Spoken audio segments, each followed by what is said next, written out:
Dear students, here I will explain you about microorganisms. That is the first part of the chapter Microbes in Human Welfare. Right? So microbes in human welfare means what? We will discuss in this chapter that how these microbes or microorganisms are useful for human being. Right? So before that, let me tell you what are microorganisms. So you know very well that microorganisms are the tiny organisms which we cannot see by our naked eye. We can see them only with the help of or under the microscope, right?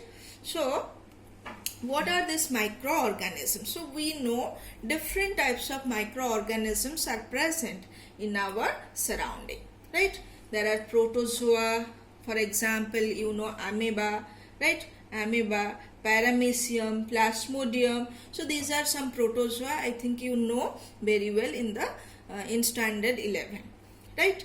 Then bacteria, also you know number of different types of bacteria, right? Then fungi, microscopic plant like algae, right? Number of microscopic algae are there. So they are the microorganisms. Viruses, viroids, prions. So though these are the structures, sometimes like virus that sometimes behaves as living, sometimes behaves as non-living, right? Viroid, prions, these are the submicroscopic particle, but we consider them among the microorganisms, right? So these are the different microorganisms we know. Clear? So here you see bacteria. These are, here I am showing some rod-shaped, that means elongated bacteria. So these are the rod-shaped bacteria or bacillus, right? For example, lactobacillus. And these are the pictures, you know, this bacteria or the microorganisms we cannot see by our naked eye. So as we cannot see by our naked eye, we see them under the microscope. Suppose you are given a drop of polluted water. So it contains many bacteria and you want to see what are the bacteria present in it, whether bacteria are present or not, and what are the bacteria present in it. So what you will do, you just take a drop of water on the middle of a slide, right, and make it spread it on the slide, on the middle part of the slide, and give a drop of stain, right, and then you observe under the microscope. So if you put a drop of stain in a drop of polluted water or any other sample you are expecting to be the presence of bacteria, then you observe like this. Take a slide, put a drop of sample and spread it uniformly in the center of the slide and then put a drop of stain. Then you observe like this. In some cases you will find some spherical structure. So these are the coccus. You know the spherical shaped bacteria are known as coccus. So here you are seeing under the microscope some coccus are present in the particular sample. So the coccus give an appearance, give a look like this under the microscope. Similarly, and these are the gram positive coccus bacteria. Whereas here you see elongated structure. Here also this is the picture of bacteria under the microscope. Here also you see these are the gram negative, right? These are gram negative rod shaped or bacillus. Clear? So here you see elongated bacteria. Clear? So for the observation of bacteria or any other microorganisms, we can take the help of microscope. Here another picture. This is from your NCERT book, right? So here you see this is again gram negative bacillus, the rod shaped bacteria, right, which are magnified. The bacteria in the particular sample are magnified. After magnification of 1500 times, you can find this type of appearance. So bacteria appear like this after magnification. Similarly, these are the coccus which are appear under the microscope like this after magnification. Clear? this is a single rod-shaped bacteria having number of flagella. Clear? Here you see virus, right? You know name of many different viruses, and they are causing the diseases, different type of diseases. They cause diseases in animal, they cause diseases in plant, right? So viruses are many different types of viruses. Here the picture is showing, this is again picture of your book, right? So this is a virus, this is known as bacteriophage, right? So bacteriophage virus, that means the virus which infect bacteria. So its structure is having a protein coat inside which the DNA is present. DNA as the genetic material is present, and having it is having this type of head, octahedral head structure. This is having a collar. This is the tail, having a tail plate or base plate, right? And it is having 6 number of tail fiber. So this labelings you must remember.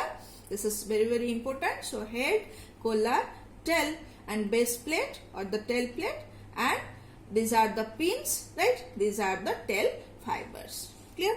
So this is another virus, right? This is the adenovirus. Remember, this is the picture of adenovirus that causes many respiratory disorders. Right? Adenovirus causes respiratory disorders. Similarly, this is under microscope. This is the compact rod-shaped virus. This is tobacco mosaic virus that causes diseases in tobacco plant. Right? So these are the tobacco mosaic virus which appear under the microscope like this. Here I am showing some cultures of microorganisms.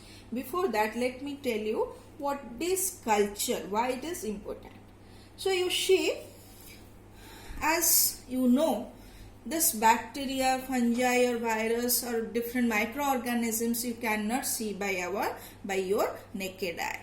Then if you want to see them and if you want to collect them and store them for different purposes, then how you can collect them and how you can store them? In that case, we can take nutritive medium in a plate like this, glass plates known as Petri plates. In the Petri plates, you can take a suitable nutritive media which contains different types of nutrition required for the growth of the organism in proper amount, so that the organisms can suitably grow. So if we put a drop of sample, right, or put a few amount of sample in this nutritive medium and spread it, right, then the bacteria present in that particular sample will be separated like this. Clear? And each at one place one bacteria will remain present when you spread. And after that, if you keep them, or that is known as incubation, if you incubate them at a suitable temperature and suitable condition, then they utilize the nutrition, grow and increase their number. So each of the bacteria, here you see, each of the bacteria develop into a mass of cells or mass of bacteria, and each mass of bacteria appear as a colony, so that you can observe the colony, you can study the characteristics of the colony, and from that you can find out the presence of particular organism. So this is known as culture. So this is here shown a bacterial culture plate where number of bacterial colonies are present in isolation.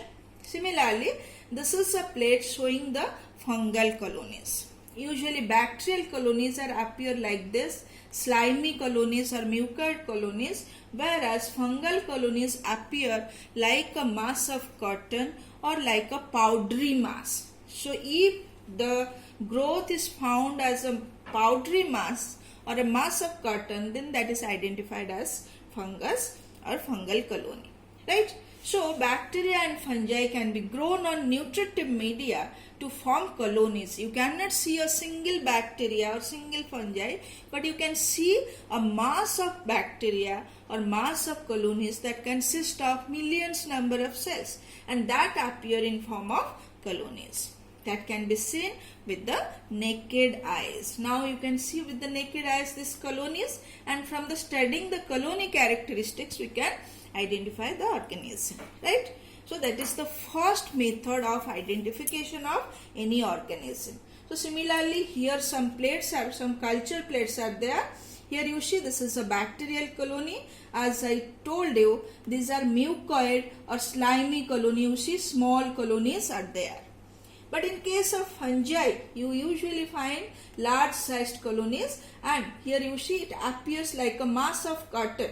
Here it appears like a mass of powdery mass. Here this is a mass of cotton like appearance. Here also you find a mass of cotton like structure.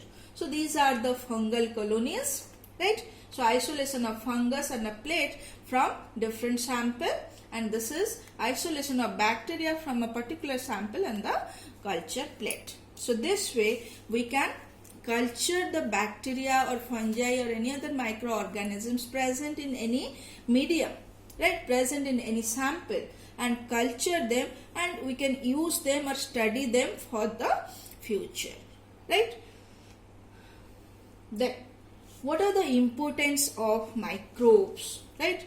So as a common man, whenever this word come to our ear, whenever we listen microbes, immediately our mind goes, or our mind thinks that this is harmful, that cause diseases. So microorganisms like bacteria, fungi, virus, that we have usually an idea they cause disease. They cause disease in many plants, animals, even human being, right?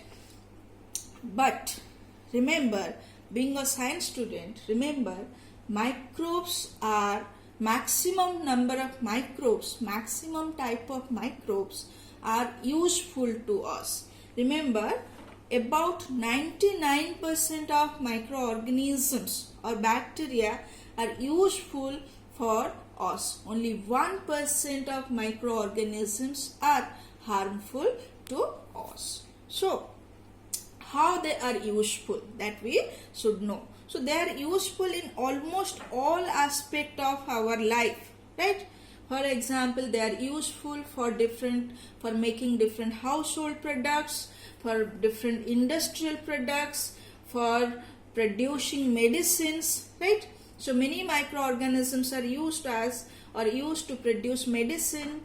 They are also used for the sewage treatment, for the clear of dead and decaying matter, or for cleaning purposes, cleaning or making clear the environment, right? Also they are used for biogas production, that means biofuel, biocontrol agent. They can be utilized to control other harmful agents like insect, pest. They can be controlled by the use of microbes, right? Similarly, some of the microorganisms are also used as fertilizer to increase the productivity of the plant, right? And to increase the quality of the soil, to increase the fertility of the soil. So those those fertilizer or those microorganisms used as fertilizer are known as biofertilizer. So these are some of the uses. Besides this, many other uses are also there for the microorganisms, but for you I will explain the importance of microbes on this heading.